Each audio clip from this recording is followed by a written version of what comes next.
Hoot is a story of a boy who has a hard time putting down roots in the towns he lives in due to the frequent moves his family partakes in.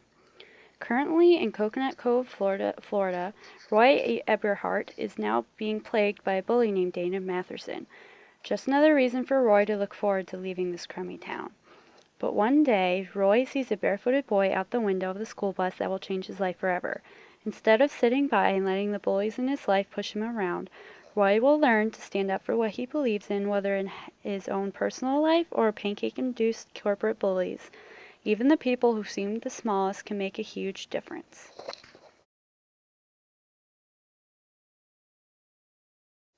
This novel is a useful tool for teachers looking for books that relate back to the Common Core state standards in reading for several reasons.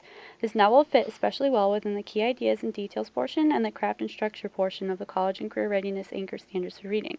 Since the book is from the perspective of Roy, a young boy, we get a very interesting perspective on corporate corruption with Mother Paula's Pancake House that can be addressed within a classroom setting with Standard 6.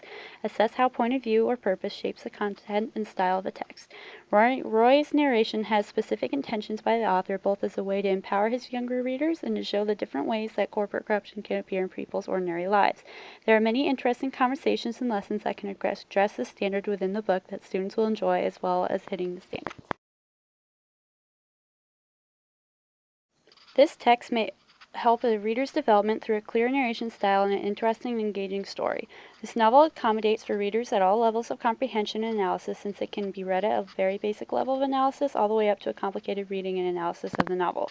This allows for great scaffolding for readers that are struggling and a place for more advanced readers to dig deeper into the text and help their struggling classmates. Although there are more complex readings of this novel, it will not chase away readers that may struggle with subtext. Instead, they will be able to become invested in the story and have a positive reading experience.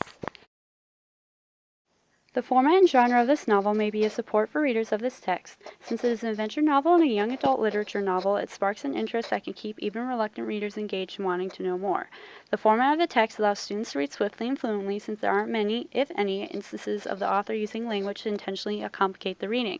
The novel is complicated in the subtext, but easy enough to read at face value. Since this novel is also spoken in the voice of a young boy, we also are presented with a voice that uses language similar to other people's Roy's age.